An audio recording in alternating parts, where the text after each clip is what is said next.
Bismillahirrahmanirrahim. Assalamualaikum warahmatullahi wabarakatuh. Perkenalkan, nama saya Mas Diana dari Prodi Pendidikan Matematika semester 5. Jadi di video ini saya akan menjelaskan materi tentang pemecahan masalah matematika. Oke, baiklah, yang pertama yaitu pengertian pemecahan masalah. Nah, pengertian pemecahan masalah adalah suatu pemikiran yang terarah secara langsung untuk menemukan suatu solusi atau jalan keluar untuk suatu masalah yang spesifik. Pemecahan masalah dapat juga membantu siswa mempelajari fakta-fakta, konsep, prinsip matematika dengan mengilustrasikan objek matematika dan realisasinya. Pemecahan masalah merupakan aktivitas yang memberikan tantangan bagi kebanyakan siswa serta dapat memotivasi siswa untuk belajar matematika. Selanjutnya, tipe-tipe masalah dalam matematika. Holmes menyatakan yang intinya bahwa terdapat dua kelompok dalam pembelajaran matematika, yaitu yang pertama, masalah rutin. Masalah rutin dapat dipecahkan dengan metode yang sudah ada. Masalah rutin sering disebut sebagai masalah penerjemahan karena deskripsi situasi dapat diterjemahkan dari kata-kata menjadi simbol. Yang kedua itu masalah non-rutin. Nah, masalah non-rutin dapat berbentuk pertanyaan open-ended sehingga memiliki lebih dari satu solusi atau pemecahan.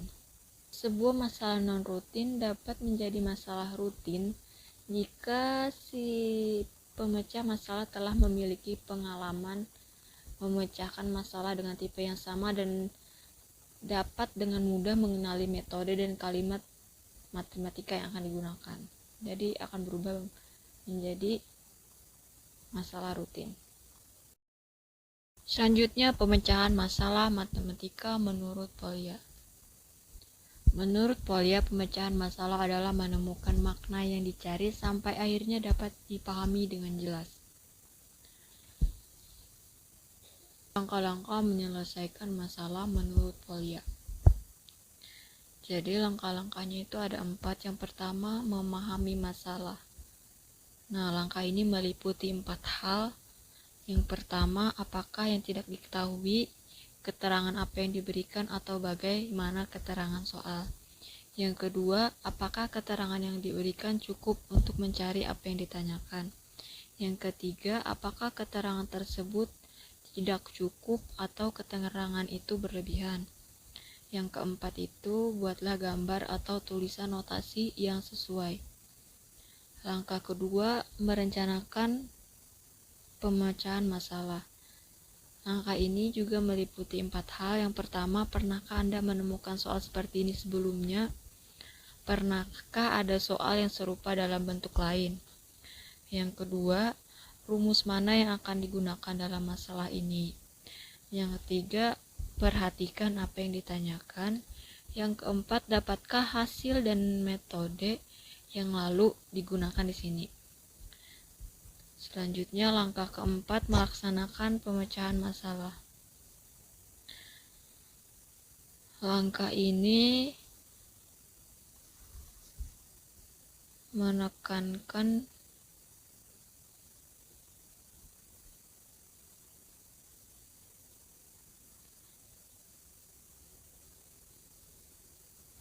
Langkah ini juga meliputi 3 hal, yaitu memeriksa setiap langkah apakah sudah benar atau belum.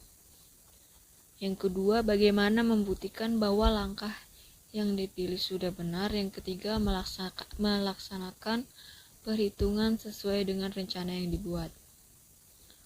Langkah keempat, melihat kembali.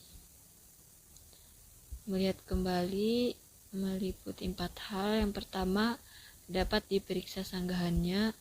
Yang kedua, dapatkah jawaban itu dicari dengan cara lain. Yang ketiga, perlu menyusun strategi yang baru yang lebih baik atau menuliskan jawaban dengan lebih baik. Selanjutnya, contohnya Pak Ian membeli 24 buku tulis, semua buku akan dibagikan kepada 4 anaknya sama banyak. Berapakah banyak buku yang didapatkan masing-masing anak? Penyelesaiannya, langkah pertama, memahami masalah.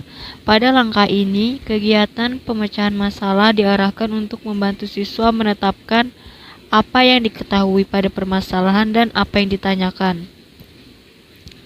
Jadi yang diketahui itu ada buku tulis berjumlah 24 dan anaknya ada 4. Dan apa yang ditanyakan? Jadi yang ditanya itu banyak buku yang didapat masing-masing anak.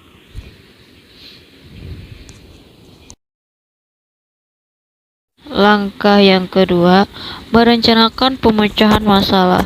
Pendekatan pemecahan masalah tidak akan berhasil tanpa perencanaan yang baik. Adapun tujuan dari perencanaan pemecahan masalah ini adalah agar siswa dapat mengidentifikasi strategi pemecahan masalah yang sesuai untuk menyelesaikan masalah yang akan dipecahkan. Dari contoh soal cerita dapat kita buat model matematikanya, misal banyak buku A dan banyak anak B. Dapat kita tuliskan model matematikanya, yaitu A dibagi B sama dengan C, di mana C adalah banyak buku yang didapat oleh anak Pak Ian. Langkah ketiga, melaksanakan pemecahan masalah. Jika siswa telah memahami permasalahan dengan baik dan sudah menentukan strategi pemecahannya, langkah selanjutnya adalah melaksanakan penyelesaian soal sesuai dengan yang telah direncanakan. Kemampuan siswa memahami substansi materi dan keterampilan siswa melakukan perhitungan-perhitungan matematika akan sangat membantu untuk melaksanakan penyelesaian soal cerita. Dari model matematika yang kita tulis di langkah 2 dapat diselesaikan, yaitu A dibagi B sama dengan C. Jadi kita substitusikan nilai A 24 dan nilai B sama dengan 4. Jadi 24 dibagi 4 sama dengan 6. Jadi setiap anak Pak Ian mendapat 6 buku tulis. Langkah keempat, melihat kembali.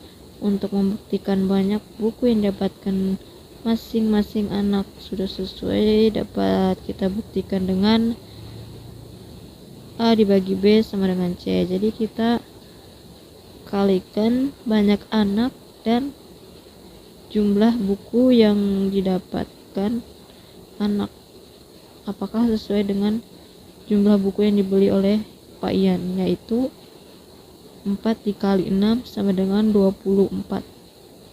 Jadi terbukti bahwa semua anak Pak Ian benar mendapatkan masing-masing 6 buku tulis.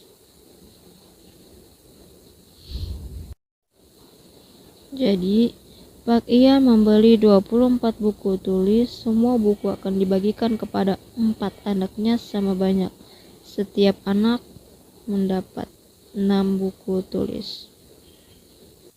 Yang terakhir, keunggulan dan kelemahan ketika menguasai atau tidak menguasai kemampuan pemecahan masalah matematika. Yang pertama itu keunggulan. Terdapat 8 keunggulan. Yang pertama, memudahkan dalam memahami konsep. Yang kedua, memudahkan memperoleh solusi. Yang ketiga, dapat mengembangkan pemahaman. Yang keempat, dapat mengembangkan aspek-aspek lain yang terdapat pada matematika. Yang kelima, berpikir dan bertindak kreatif. Yang keenam, memecahkan masalah secara realistis, mampu mendesain penemuan. Dan yang terakhir, menyelesaikan masalah dengan tepat. Selanjutnya, kelemahannya. kelemahannya menghambat penyelesaian masalah dan dapat menimbulkan masalah baru. Baiklah teman-teman, mungkin itu saja materi tentang pemecahan masalah matematika yang bisa saya sampaikan. Apabila ada kekurangan atau kesalahan, mohon dimaafkan. Atau teman-teman bisa beritahu saya lewat kolom komentar. Dan jangan lupa like, comment, and subscribe ya.